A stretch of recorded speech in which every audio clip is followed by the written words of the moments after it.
Hello बच्चों, कैसे हो? मैं सोनू आपके अपने यूट्यूब चैनल गेसुआ क्लासेस पे स्वागत करता हूं। आज हम करेंगे द्विघात समीकरण चैप्टर नंबर 4.2। अगर आपने इससे पहले 4.1 नहीं किया है तो पहले 4.1 देखना और उसके बाद में 4.2 देखना।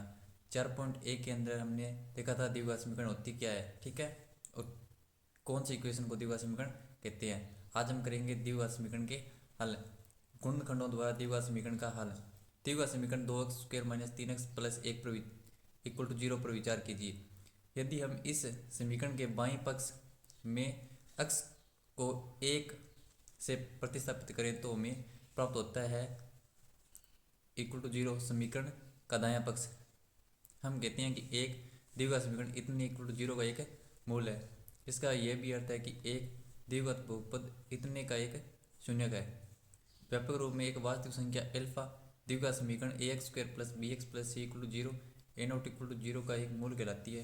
यदि इतने इक्वल टू 0 हो, मतलब एल्फा मान रखने पे अगर इसका मान 0 हो तो एल्फा क्या द्विघात समीकरण का एक मूल है। हम यह भी कहते हैं कि x = एल्फा द्विघात समीकरण का एक हल है अथवा एल्फा द्विघात समीकरण को संतुष्ट करता है। ध्यान दीजिए कि द्विघात बहुपद इतने कई शून्यक और द्विघात समीकरण इतने के मूल एक ही है। मतलब द्विघात बहुपद है ax² + bx + c के शून्यक है ना, वही द्विघात समीकरण ax² + bx + c = 0 के एक मतलब मूल है। इसका मतलब ये है कि मतलब बहुपद के अंदर शून्यक होते हैं वो द्विघात समीकरण के अंदर मूल होते हैं। अब क्वेश्चन नंबर एक स्टार्ट करने से पहले दो में हमने बहुपद पढ़ा था, मतलब एक द्विघात बहुपद पढ़ा था। तो एक द्विघात बहुपद के अधिक से अधिक दो शून्य हो सकते हैं, उसी प्रकार एक द्विघात समीकरण के अधिक से अधिक दो मूल हो सकते हैं। आपने कक्षा 9 में सीखा कि कैसे मध्य पद को विभक्त करके एक द्विघात बहुपद के गुणनखंड किए जा सकते हैं। हम इस ज्ञान का प्रयोग द्विघात समीकरण के मूल ज्ञात करने में करेंगे। मतलब हमने ax² + bx + c है, इस बहुपद को मध्य पद को विभक्त करके इनके गुणनखंड यानी शून्यक ज्ञात किए थे। ऐसे ही हम द्विघात बहुपद है ना, उसके मूल ज्ञात करेंगे, ठीक है। द्विघात बहुपद के अंदर तो शून्यक होते हैं और द्विघात समीकरण के अंदर मूल होते हैं, ठीक है। अब क्वेश्चन नंबर एक, क्वेश्चन नंबर एक, गुणनखंड विधि से निम्न द्विघात समीकरणों के मूल ज्ञात कीजिए। यहाँ द्विघात समीकरण के मूल ज्ञात करने। तो क्वेश्चन नंबर एक क्या है, x² - 3x - 10 = 0। जैसे हमने 2 नंबर चैप्टर के अंदर बहुपद किया था, बहुपद का हल यानी बहुपद के शून्यक, ऐसे ही यहाँ पे द्विघात समीकरण के मूल ज्ञात करने हैं। तो आपको बीच वाली संख्या को ऐसी दो संख्या के अंदर तोड़ना है कि मल्टीप्लाई कितना हो -10 और जोड़ने घटाने पे -3। तो मतलब x², इसको विभक्त ऐसे ही करना है कि दो संख्याओं का मल्टीप्लाई -10 और जोड़ने पे -3। तो -5 और +2, देखो जोड़ने पे कितना आ रहा है -3 और मल्टीप्लाई करने पे -10। यहाँ से कॉमन लेने पे x, तो x -5, यहाँ से 2 कॉमन लेने पे x -5 = 0। यहाँ से x -5 कॉमन लेने पे x + 2 = 0। या तो x -5 का मान 0 है या x + 2 का मान 0 है। तो x = +5 और x = -2। तो 5 और -2 क्या है, इस इक्वेशन के मूल है। 5 व -2 क्या है, इस इक्वेशन के मूल, ठीक है। एक बार दोबारा बता देता हूँ। सबसे पहले क्या करना है, आपको बीच वाली संख्या को ऐसे दो संख्याओं में विभक्त करना है कि उनका मल्टीप्लाई -10 हो और मतलब साइड साइड का -10 हो और जोड़ने पे -3 आए। तो -5 और +2, यहाँ से कॉमन लेने पे x, तो x -5 प्लस यहाँ से 2 कॉमन लेने पे x -5, यहाँ से x -5 कॉमन लेने पे x + 2 = 0। या तो इसका मान 0 है या इसका मान 0 है। तो x -5 = 0 तो x = 5 और x + 2 = 0 तो x = -2। ऐसे सेकंड क्वेश्चन 2x² + x - 6 = 0। इनका साइड साइड का मल्टीप्लाई कितना है, -12 और बीच का यानी 1। हमें दो संख्याओं में ऐसे विभक्त करना है कि मल्टीप्लाई कितना हो, -12 और जोड़ने पे +1। तो 2x² प्लस के 4x और माइनस के 3x -6 = 0। देखो 4 और 3 का मल्टीप्लाई -12 और 4 और -3 प्लस के 1। यहाँ से 2x कॉमन लेने पे x + 2, यहाँ से -3 कॉमन लेने पे x + 2 = 0। यहाँ से x + 2 कॉमन लेने पे 2x - 3 = 0। या तो x + 2 का मान 0 है या 2x - 3 का मान 0 है। तो यहाँ x = -2, यहाँ पे 2x = 3 यानी x = -3/2। यानी या तो इसके मूल कितने हैं -2 और -3/2। आपको कुछ नहीं करना है, सबसे पहले क्या करना है उस मतलब इक्वेशन को लिखना है और उनका साइड साइड का मल्टीप्लाई करना है, यानी अक्स स्क्वायर का कोफिशिएंट का और अचर पद का मल्टीप्लाई करना, तो -12 और अक्स का यानी यहाँ पे मतलब कोफिशिएंट कितना है 1। अब दो संख्याओं में ऐसे व्यक्त करना है कि मल्टीप्लाई करने पे तो दो संख्याओं का मल्टीप्लाई -12 हो और जोड़ने में +1। देखो प्लस के 4 और माइनस के 3 है, मल्टीप्लाई करने पे तो माइनस के 12 आ रहे हैं और जोड़ने घटाने पे मतलब इनका जोड़ करें तो प्लस का 1 आ रहा है। तो 4x और -3x, यहाँ से 2x कॉमन लेने पे x प्लस 2 माइनस यहाँ से 3 कॉमन लेने पे x प्लस 2 इक्वल टू 0। यहाँ से x प्लस 2 कॉमन लेने पे 2x माइनस 3 इक्वल टू 0। या तो x प्लस 2 का मान 0 है या 2x माइनस 3 का मान 0 है, तो x इक्वल टू -2, यहाँ पे x इक्वल टू -3/2। तो -2 और -3/2 के इसके मूल है। ऐसे question number 3, √2x² plus 7x plus 5√2 equal to 0। Side side का मल्टीप्लाई कितना है 10 और जोड़ने पे 7 आए, 5 और 2 ऐसी दो संख्या सोचनी है कि जोड़ने पे तो 7 आए और मल्टीप्लाई करने पे 10, तो 5 और 2। देखो मल्टीप्लाई करने पे 10 आ रहा है और जोड़ने पे 7x प्लस 5√2 इक्वल टू 0। यहाँ से कॉमन लेने पे यहाँ से कॉमन क्या आ रहा है x, तो √2x प्लस के 5 और यहाँ पे √2 कॉमन आ रहा है तो √2x प्लस 5 इक्वल टू 0।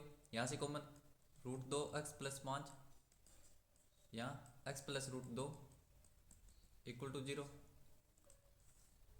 या तो √2x प्लस 5 का मान 0 है या x प्लस √2 का मान 0 है। तो √2x इक्वल टू माइनस के 5, तो x equal to x equal to 5/√2, ऐसी x इक्वल टू -√2।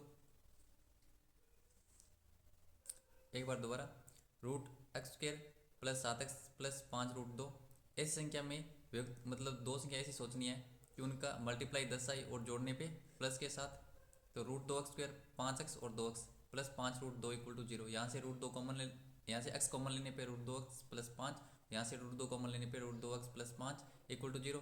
यहाँ पे √2x प्लस 5 कॉमन लेने पे x प्लस √2 इक्वल टू 0। या तो इसका मान 0 या इसका मान 0 है, तो यहाँ से x की वैल्यू 5/√2, यहाँ से x की वैल्यू -√2, तो -5/√2 और -√2 क्या है इसके मूल। ठीक है, नेक्स्ट 4 नंबर, पहले सिंपल फॉर्म में चेंज कर लेते हैं। 2x² -8 -x प्लस 1/8, तो 8 से मल्टीप्लाई करने पे 16x² माइनस 8x प्लस के 1 इक्वल टू 0। दो ऐसी संख्या सोचनी है मल्टीप्लाई करने पे 16 और जोड़ने पे -8, 16x² -4x plus 1 equal to 0, यानी -4 ऐसी संख्या है कि मल्टीप्लाई करने पे 16 और जोड़ने पे -8। यहाँ से 4x कॉमन लेने पे यहाँ पे बचा 4x -1 और यहाँ पे -1 कॉमन लेने पे 4x -1 इक्वल टू 0। यहाँ से 4x -1 कॉमन लेने पे 4x -1 इक्वल टू 0। या तो 4x -1 का मान 0 या 4x माइनस इस 1 का मान 0 है, तो 4x -1 equal to 0, 4x -1 equal to 0, 4x equal to 1, x equal to 1/4। ऐसे यहाँ पे x इक्वल टू 1/4। एक बार दोबारा, सबसे पहले इसको सरल रूप में लिख लेना, ठीक है, इक्वेशन को। तो 16x² -8x plus 1 equal to 0। अब दो ऐसी संख्या सोचनी है कि उनका मल्टीप्लाई 16 और जोड़ने पे -8 था, तो -4 16x² -4x plus 1 equal to 0। यहाँ से 4x कॉमन लेने पे 4x -1 और -1 कॉमन लेने पे 4x -1 इक्वल टू 0। यहाँ से 4x -1 कॉमन लेने पे यहाँ पे बचा 4x और यहाँ बचा -1 इक्वल टू 0। या तो 4x -1 का मान 0 या इसका मान 0 है, तो x इक्वल टू यहाँ से 1/4, यहाँ से भी x इक्वल टू 1/4, तो 1/4 क्या है इस द्विघात समीकरण के मूल। ठीक है, अब नेक्स्ट है 5 नंबर question, 100x² -20x plus 1 equal to 0। अब दो ऐसी संख्या सोचनी है कि मल्टीप्लाई कितना है 100 और जोड़ने पे -20, तो -10 100x² -10x plus 1 equal to 0। 10x common लेने पे 10x -1, यहाँ से -1 कॉमन लेने पे 10x -1 equal to 0। 10x -1 common लेने पे यहाँ पे बचा 10x -1 इक्वल टू 0। या तो इसका मान 0 है या इसका मान 0 है, तो यहाँ से x equal to 10x equal to 1, तो x इक्वल टू 1/10 और यहाँ से भी x इक्वल टू 1/10। तो 1/10 क्या है, 1/10 क्या है, इस दिए हुए समीकरण के मूल। ठीक है, आपको कुछ नहीं करना है, सबसे पहले साइड का मल्टीप्लाई करना है, यानी यहाँ पे 100 है, यानी एक्स स्क्वायर का कोफिशिएंट और अचर पद का कोफिशिएंट, अचर पद है, ठीक है, इनका मल्टीप्लाई कितना है 100, और x का कोफिशिएंट कितना है -20। तो अब दो संख्या ऐसी सोचनी है, उनका मल्टीप्लाई तो कितना हो 100 और जोड़ने पे -20, तो -10 और -10 जोड़ने पे तो -20 आ रहे हैं और मल्टीप्लाई करने पे प्लस के 100, तो 100x² -10x plus 1 equal to 0। यहाँ से 10x कॉमन लेने पे 10x - 1 और -1 कॉमन लेने पे 10x - 1 इक्वल टू 0। यहाँ से देखो 10x - 1 और 10x - 1 कॉमन लेने पे यहाँ बचा 10x और -1 इक्वल टू 0। या तो इसका मान 0 है या इसका मान 0 है, तो x equal to 1/10, x equal to 1/10। तो ये क्या है, दिए हुए समीकरण के मूल। अब दो नंबर क्वेश्चन करवाने से पहले मैं एक बार आपको एक नंबर क्वेश्चन का रिवीजन करवा देता हूँ, एक नंबर क्वेश्चन का रिवीजन करवा देता हूँ। देखो, एक नंबर क्वेश्चन के अंदर दिए हुआ समीकरण है, उसके मूल ज्ञात करनी है। तो बहुपद के अंदर शून्याक होते हैं ना, बहुपद के अंदर शून्याक, बहुपद के अंदर तो शून्याक बोल देते हैं, और दिए हुआ समीकरण के अंदर क्या बोल देते हैं उसे, दिए हुआ समीकरण के अंदर बोल देते हैं उसे मूल। ठीक है, सेम विधि है। ठीक है, तो x² - 3x - 10 इक्वल टू 0। तो दो संख्या ऐसी सोचनी है कि मल्टीप्लाई कितना हो -10 और जोड़ने पे -3, तो -5 और 2 है। अब इनमें कॉमन लेने पे x कॉमन आ रहा है, यहाँ से 2 कॉमन आ रहा है, यहाँ से x - 5 कॉमन आ रहा है, और यहाँ पे बचा x + 2 इक्वल टू 0। या तो x - 5 का मान 0 या x + 2 का मान 0, तो x इक्वल टू 5, यहाँ पे x इक्वल टू -2। तो 5 और -2 क्या इस इक्वेशन के मूल है। ठीक है, ऐसे सेकंड क्वेश्चन है, इसके अंदर क्या करना है, दो ऐसी संख्या सोचनी है कि मल्टीप्लाई -12 हो और जोड़ने में +1, तो 4 और -3, तो 4 और 3, यहाँ से कॉमन लेने पे 2x कॉमन लेने पे x + 2 और यहाँ पे -3 कॉमन लेने पे x + 2, यहाँ से x + 2 कॉमन लेने पे 2x - 3 इक्वल टू 0। या इसका मान 0 है या इसका मान 0 है, तो यहाँ से x की वैल्यू -2, यहाँ से x की वैल्यू -3/2, यानी -2 और -3/2 क्या है इस इक्वेशन के मूल। आपको कुछ नहीं करना है, दो ऐसी संख्या सोचनी है कि उनका मल्टीप्लाई तो क्या हो साइड का और जोड़ क्या हो बीच वाला। ठीक है, ऐसे next 3 number, 2x² + 7x + 5√2 multiply कितना हो 10 और जोड़ने पे 7, तो 5 और 2। अब x कॉमन लेने पे √2x + 5 प्लस यहाँ से √2 कॉमन लेने पे √2x + 5 equal to 0। √2x + 5 common लेने पे x + √2 इक्वल टू 0। तो यहाँ से x की वैल्यू -5/√2, यहाँ से x की वैल्यू -√2। ये क्या है इस इक्वेशन के दो मूल। नेक्स्ट 4 नंबर, ये सिंपल फॉर्म के अंदर नहीं है, पहले सिंपल फॉर्म के अंदर चेंज करने पे, मतलब 8 से मल्टीप्लाई करने पे 16x² - 8x + 1 इक्वल टू 0। अब दो संख्या ऐसी सोचनी है कि मल्टीप्लाई 16 और जोड़ने पे -8, तो -4x, इसको अब सोल्व करने पे 4x कॉमन लेने पे 4x - 1, -1 कॉमन लेने पे 4x - 1 इक्वल टू 0। अब 4x - 1 कॉमन लेने पे 4x - 1 इक्वल टू 0। तो यहाँ से x की वैल्यू 1/4, यहाँ से भी x की वैल्यू 1/4, यानी इसके मूल क्या है 1/4। अब next 5 number, 100x² - 20x + 1 equal to 0। दो ऐसी संख्या सोचनी है कि मल्टीप्लाई 100 और जोड़ने घटाने पे -20, तो -10 कॉमन लेने पे 10x - 1, -1 कॉमन लेने पे 10x - 1 इक्वल टू 0। 10x - 1 का मान 0 है या 10x - 1 इसका मान 0 है, तो x की वैल्यू 1/10, यहाँ भी x की वैल्यू 1/10। ये क्या है दो मूल इस इक्वेशन के। ठीक है, अब नेक्स्ट 2 नंबर क्वेश्चन, उदाहरण 1 में दी गई समस्याओं को हल कीजिए, निम्न स्थितियों को गणितीय रूप में व्यक्त कीजिए। जॉन और जीवंती दोनों के पास कुल मिलाकर 45 कंचे हैं, दोनों 5-5 कंचे खो देते हैं। अब उनके पास कंचों की संख्या का गुणनफल इतना है। हम जानना चाहेंगे कि आरंभ में उनके पास कितने कंचे थे। मतलब पहला क्वेश्चन है, तो पहला का देखो हमें तो ये सोल्व करना है। ठीक है, तो मैं दोबारा आपको बता देता हूँ, मतलब ये इक्वेशन कैसे है, दिगवा समीकरण बनाई कैसे। तो माना जॉन के पास कंचों की संख्या x और कुल कितनी है 45 है, तो जीवंती के पास कंचों की संख्या कितनी हुई 45 - x।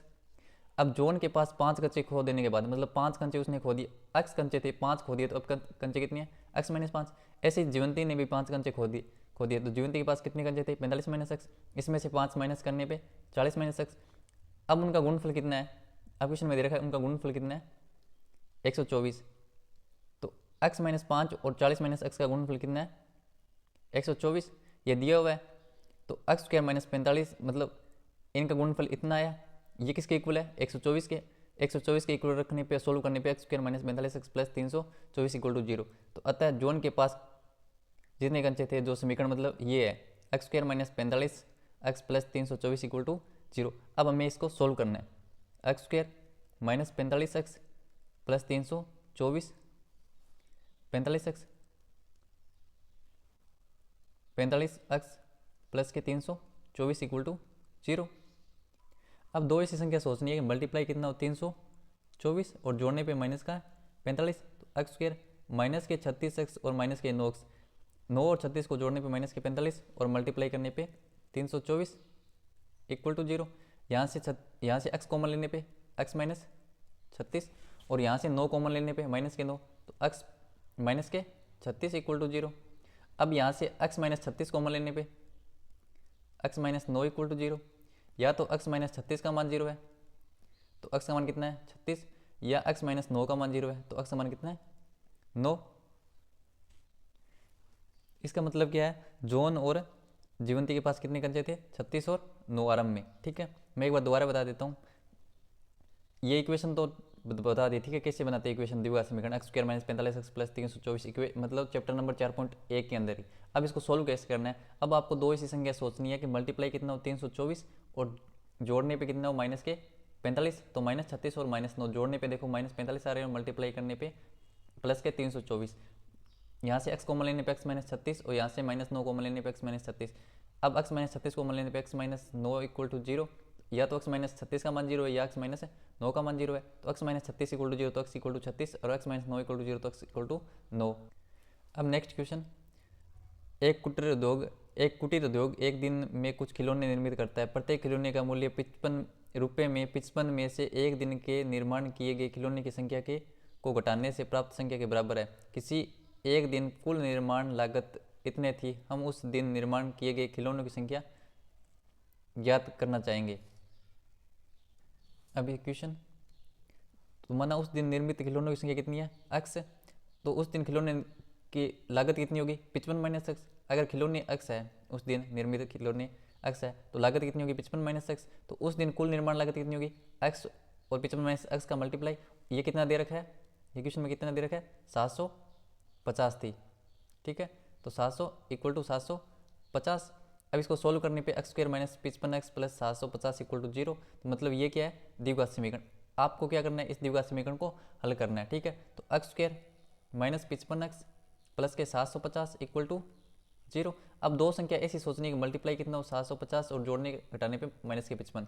ठीक है, तो एक्स स्क्वायर माइनस के 30x और माइनस के 25x, देखो मल्टीप्लाई करने पे 750 आ रहे हैं प्लस के और जोड़ने पे माइनस के 55x प्लस 750 इक्वल टू 0। यहाँ से x कॉमन लेने पे x minus 30 equal to 30x, यहाँ से 25 कॉमन लेने पे माइनस के तो x माइनस 30 इक्वल टू 0। यहाँ से x माइनस 30 कॉमन लेने पे x माइनस 25 इक्वल टू 0, या तो x माइनस 30 का मान 0 है तो x इक्वल टू कितना होगा 30, या x माइनस 25 का मान कितना है 0 तो x इक्वल टू कितना होगा 25, मतलब x का मान कितना है 30 और 25। तो अतः उस दिन निर्मित किए गए खिलौनों की संख्या कितनी है 30 या 25 है।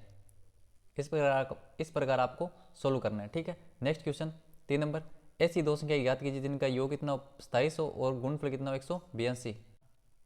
माना पहली संख्या x और दूसरी संख्या क्या होगी, फिर दूसरी संख्या क्या होगी 27 माइनस एक्स। इनका गुणनफल कितना दे रखा है अकॉर्डिंग टू क्वेश्चन 182। तो x और 27 माइनस एक्स का गुणनफल कितना है 182। 27x minus x square equal to 182। Left hand side right hand side लेके जाने पे प्लस का है वो माइनस का, माइनस का वो प्लस का, तो प्लस का एक्स स्क्वायर माइनस का 27x प्लस का 182 इक्वल टू 0। अब दो संख्या ऐसी सोचनी है कि उनका गुणनफल कितना हो 182 और जोड़ने पे माइनस के 27, तो माइनस के 13 और माइनस के 14, तो एक्स स्क्वायर माइनस के 13x और माइनस के 14x प्लस 182 इक्वल टू 0। यहाँ से x कॉमन लेने पे x माइनस 13 और यहाँ से माइनस 14 कॉमन लेने पे x माइनस 13 इक्वल टू 0। यहाँ से x माइनस 13 कॉमन लेने पे x माइनस 14 इक्वल टू 0, या तो x माइनस 13 का मान 0 है या x माइनस 14 का मान 0 है, तो x इक्वल टू यहाँ पे कितना है 13 और यहाँ पे x इक्वल टू 14। अतः संख्या कौन सी है 13 और 14। संख्या क्या है अतः संख्या 13 व 14 है। एक बार दोबारा बता देते हो 3 नंबर क्वेश्चन, माना पहली संख्या क्या है x और दूसरी संख्या कितनी होगी 27 माइनस, क्योंकि इनका योग कितना है 27 है और उनका गुणनफल कितना है 182 है, तो अकॉर्डिंग टू क्वेश्चन इनका मल्टीप्लाई x और 27 माइनस एक्स का मल्टीप्लाई कितना है 182। 27x minus x square equal to 182। x 27x और माइनस एक्स स्क्र है वो राइट हैंड साइड लाने पे प्लस के एक्स स्क्र और माइनस के 27x प्लस 182 इक्वल टू 0। अब दो संख्या ऐसी देखनी है कि मल्टीप्लाई कितना हो 182 और जोड़ने घटाने पे माइनस के 27 हो, तो माइनस के 13 और माइनस के 14 जोड़ने पे आ रहे हैं माइनस के 27 और मल्टीप्लाई करने पे 182। अब कॉमन लेने पे एक्स कॉमन लेने पे एक्स माइनस 13 और माइनस 14 कॉमन लेने पे एक्स माइनस 13 इक्वल टू 0। अब एक्स माइनस 13 कॉमन लेने पे एक्स माइनस 14 बचे इक्वल टू 0, या तो एक्स माइनस 13 का मान 0 या एक्स माइनस 14 का मान 0 है, तो एक्स इक्वल टू 13 और एक्स इक्वल टू 14, तो अतः संख्या क्या है 13 और 14। इस संख्या जिनका योग कितना है 27 है और गुणनफल कितना है 182। अब नेक्स्ट 4 नंबर क्वेश्चन, दो क्रमागत धनात्मक पूर्णांक ज्ञात कीजिए जिनके वर्गों का योग 365 हो। तो माना फर्स्ट धनात्मक पूर्णांक क्या है, फर्स्ट धनात्मक पूर्णांक एक्स और सेकंड क्या होगा क्रमागत, तो एक्स प्लस 1, इनके वर्गों का यानी एक्स स्क्र प्लस 1 का होल स्क्र का योग कितना है 365 अकॉर्डिंग टू क्वेश्चन। क्वेश्चन के अंदर दे रखा है एक्स प्लस 1 का होल स्क्र खोलने पे x square plus 1 plus 2x equal to 365, x square और x square 2x square plus 2x plus 1 और माइनस के 365 equal to 0, 2x square plus 2x minus के 364 इक्वल टू 0, 2 से भाग देने पे x square plus x minus 1 8 2 equal to 0। अब दो संख्या ऐसी सोचनी है गुणनफल कितना हो माइनस के 182 और जोड़ने पे प्लस के 1 हो, तो एक्स स्क्र प्लस के 14x और माइनस के 13x माइनस 182 इक्वल टू 0। यहाँ से x कॉमन लेने पे x प्लस 14 और यहाँ से माइनस 13 कॉमन लेने पे x प्लस 14 इक्वल टू 0। यहाँ से x minus 14 common x plus 14 common लेने पे x माइनस 13 इक्वल टू 0। या तो x माइनस 14 का मान 0 या है x माइनस या तो x प्लस 14 का मान 0 है या है x माइनस 13 का मान 0। तो यहाँ से x की वैल्यू कितनी है माइनस 14, यहाँ से x की वैल्यू है 13। क्वेश्चन में बोल रखा है धनात्मक पूर्णांक, तो धनात्मक पूर्णांक क्या है x माइनस 14 तो नहीं होगा, तो x plus x equal to 14 होगा। तो पहली संख्या क्या है 13, दूसरी क्या है 14, ठीक है। तो 13 और 14 ऐसी दो धनात्मक पूर्णांक संख्या क्रमागत जिनके वर्गों का योग कितना है 365। तो अतः संख्या कौन सी है, अतः संख्याएं हैं 13 व 14। एक बार दोबारा बता देता हूँ, एक बार दोबारा, दो क्रमागत धनात्मक पूर्णांक है, तो मानना फर्स्ट संख्या कौन सी है एक्स, सेकंड क्या होगी एक्स प्लस 1 क्रमागत है, इनके वर्गों का योग तो एक्स का एक्स स्क्र प्लस 1 का होल स्क्र इक्वल टू कितना है वर्गों का योग 365 इक्वल टू 365। इनको सोल्व करने पे आएगा x square plus x minus 182 equal to 0। अब दो ऐसी संख्या सोचनी है कि जोड़ एक्स हो और मल्टीप्लाई माइनस के 182, तो प्लस के 14x और माइनस के 13x। अब कॉमन लेने पे x प्लस 14 और x माइनस 13 इक्वल टू 0, या तो x प्लस 14 का मान 0 है या x माइनस 13 का मान 0 है, तो x इक्वल टू कितना है माइनस 14 और यहाँ पे x इक्वल टू कितना है 13। तो क्वेश्चन में बोल रखा है दो क्रमागत धनात्मक पूर्णांक, तो धनात्मक इनमें से कौन संख्या 13, तो संख्या कौन सी है 13 और 14। अब नेक्स्ट 5 नंबर क्वेश्चन, एक समकोण त्रिभुज की ऊंचाई उसके आधार से 7 सेंटीमीटर कम है, यदि कर्ण 13 सेंटीमीटर का हो तो अन्य दो भुजाएं ज्ञात कीजिए। एक समकोण त्रिभुज है, ठीक है, ऊंचाई है उसकी आधार से 7 सेंटीमीटर कम है, तो आधार कितना माना, आधार x माना, आधार कितना है x सेंटीमीटर, तो ऊंचाई कितनी होगी उसकी 7 कम, तो x माइनस 7 सेंटीमीटर। हम और कर्ण कितना दे रखा है 13 सेंटीमीटर। हम जानते हैं पाइथागोरस प्रमेय, कर्ण स्क्वायर इक्वल टू आधार स्क्वायर प्लस लंब स्क्वायर। कर्ण कितना दे रखा है 13 का होल स्क्वायर, आधार कितना माना था x का होल स्क्वायर प्लस लंब यानी ऊंचाई कितनी है x माइनस 7 का होल स्क्वायर। 13 का 169 equal to x square, x minus 7 का होल स्क्वायर खोलने पे एक्स स्क्वायर प्लस के 49 और माइनस के 14x, x square 2x square minus के 14x और माइनस के प्लस के 49 प्लस 169 इस साइड आएंगे तो माइनस को 169 equal to 0, 2x square minus के 14x प्लस 49 और माइनस 169 0 2 1 माइनस के 120 इक्वल टू 0, 2 से भागने में x square minus 7x minus के 60 इक्वल टू 0। अब दो ऐसी संख्या सोचनी है कि मल्टीप्लाई माइनस 60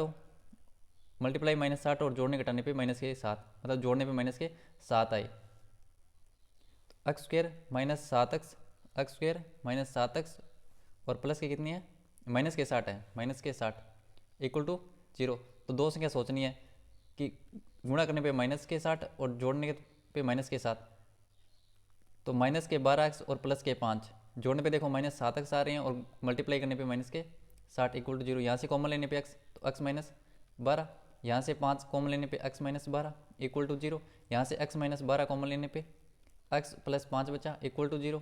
तो या तो x माइनस 12 का मान 0 है या x प्लस 5 का मान 0 है। तो यहाँ से x का मान 12 और यहाँ से x का मान माइनस 5। पर त्रिभुज की मतलब कोई भुजा है वो माइनस के अंदर नहीं हो सकता, तो x का मान कितना होगा 12। x का मान कितना होगा 12, क्योंकि x का मान नेगेटिव नहीं हो सकता, अतः मैं लिख देता हूँ पूरा एक बार। x का मान कभी, चूंकि x एक भुजा है, चूंकि x एक त्रिभुज की भुजा है, अतः x नॉट इक्वल टू -5, अतः x इक्वल टू कितना होगा 12। x इक्वल टू 12 है तो आधार कितना है, आधार होगा त्रिभुज का 12। ऊंचाई कितनी होगी x माइनस 7 यानी 12 माइनस 7 यानी 5 सेंटीमीटर। एक बार दोबारा बता देता हूँ, माना आधार कितना है x सेंटीमीटर, ऊंचाई कितनी होगी फिर x माइनस 7 सेंटीमीटर, क्योंकि आधार से 7 कम है। और कर्ण कितना है 13, तो पाइथागोरस प्रमेय से कर्ण स्क्वायर इक्वल टू आधार स्क्वायर प्लस लंब स्क्वायर। कर्ण कितना है 13, इसका होल स्क्वायर इक्वल टू आधार कितना है x का होल स्क्वायर प्लस लंबाई कितनी है x माइनस 7 की होल स्क्वायर। इसको सोल्व करने पे x square minus 7x minus 60 equal to 0 आएगा। अब दो इस संख्या सोचनी है कि मल्टीप्लाई -60 हो और जोड़ने पे -7, तो माइनस के 12 और प्लस के 5। अब इसको सोल्व करने पे x का मान 12 और x का मान -5 आ रहा है। परंतु कभी भी कोई ट्राइंगल की भुजा नेगेटिव नहीं हो सकती। x का मान एक त्रिभुज की भुजा है, अतः x नॉट इक्वल टू -5, अतः x इक्वल टू कितना होगा 12। तो आधार कितना है 12 सेंटीमीटर, ऊंचाई कितनी होगी x माइनस 7 यानी 12 माइनस 7 यानी 5 सेंटीमीटर। नेक्स्ट 6 नंबर क्वेश्चन, एक कुटीर उद्योग एक दिन में कुछ बर्तनों का निर्माण करता है। ठीक है, एक विशेष दिन यह देखा गया कि प्रत्येक नग की निर्माण लागत रुपये में उस दिन के निर्माण किए गए बर्तनों की संख्या के दुगने से 3 अधिक है। यदि उस दिन की कुल निर्माण लागत 90 थी तो निर्मित बर्तनों की संख्या और प्रत्येक नग की लागत याद कीजिए। माना बर्तनों की संख्या कितनी x, और निर्माण किए गए बर्तनों की संख्या के दुगने से 3 अधिक। निर्माण लागत कितनी है, नग की निर्माण लागत वो कितनी है, वो है दुगने से 3 अधिक, और इनका उस दिन की कुल निर्माण लागत कितनी है 90, तो इनका मल्टीप्लाई कितने होगा 90। तो 2x square plus 3x equal to 90, 2x square plus 3x minus 90 equal to 0। अब दो इस संख्या सोचनी है कि मल्टीप्लाई करें तो माइनस का 180 जोड़ने पे प्लस के 3, तो प्लस के 15x और माइनस के 12x। देखो इनका मल्टीप्लाई कितना आ रहा है, x माइनस के 180 और जोड़ने पे प्लस के 3x। अब यहाँ से x कॉमन लेने पे 2x प्लस 15 और यहाँ से 6 कॉमन लेने पे 2x प्लस के 15 इक्वल टू 0। यहाँ से 2x प्लस 15 कॉमन लेने पे x माइनस 6 इक्वल टू 0। अब नेक्स्ट 2x प्लस 15 और 6x माइनस छः इक्वल टू 0। या तो 2x प्लस 15 का मान 0 है या x माइनस 6 का मान 0 है। तो यहाँ से x की वैल्यू -15/2 और यहाँ से x की वैल्यू अच्छा है। परंतु हम जानते हैं कि बर्तनों की संख्या कभी नेगेटिव नहीं हो सकती, तो x नॉट इक्वल टू -15/2। क्या बर्तनों की संख्या कभी नेगेटिव हो सकती है क्या, तो अतः x इक्वल टू क्या होगा 6। तो बर्तनों की संख्या कितनी है, बर्तनों की संख्या है वो है 6। बर्तनों की संख्या 6 है तो निर्माण लागत कितनी है, निर्माण लागत है वो है 2x प्लस 3, 2x की value 6 plus 3 12 plus 3 equal to 15 रुपये। ठीक है, एक बार दोबारा बता देता हूँ। क्वेश्चन में दे रखा है कि एक विशेष दिन ये देखा गया कि नग की निर्माण लागत उस दिन के निर्माण किए गए बर्तनों की संख्या के दुगने से 3 अधिक थी। तो माना बर्तनों की संख्या कितनी है x, तो निर्माण लागत है वो दुगने यानी x के दोगुने से 3 अधिक है। उस दिन की कुल निर्माण लागत कितनी है 90 थी, तो इनका मल्टीप्लाई कितना है 90, तो x into 2x plus 3 equal to 90। इसको सोल्व करने पे आएगा 2x² plus 3x minus 90 equal to 0। अब दो ऐसी संख्या सोचनी है कि मल्टीप्लाई करने पे तो माइनस के 180 आई और जोड़ने पे 3, 2x² plus 15 minus 12x minus 90 equal to 0। यहाँ से कॉमन लेने पे और सोल्व करने पे आएगा 2x प्लस 15 और x माइनस 1 इक्वल टू 0। या तो 2x प्लस 15 का मान 0 या x माइनस 6 का मान 0 है। ठीक है, तो यहाँ से x की वैल्यू माइनस 15 बटा 2, यहाँ से x की वैल्यू है 6। क्यों बटनों की संख्या कभी नेगेटिव नहीं हो सकती थी, होता है x का इक्वल टू क्या होगा 6, तो बटनों की संख्या क्या होगी 6 और निर्माण लागत कितनी होगी 15 रुपये। वीडियो अच्छा लगा हो तो लाइक शेयर सब्सक्राइब जरूर करें। वीडियो देखने के लिए धन्यवाद और वीडियो को अपने दोस्तों के साथ भी शेयर जरूर करें।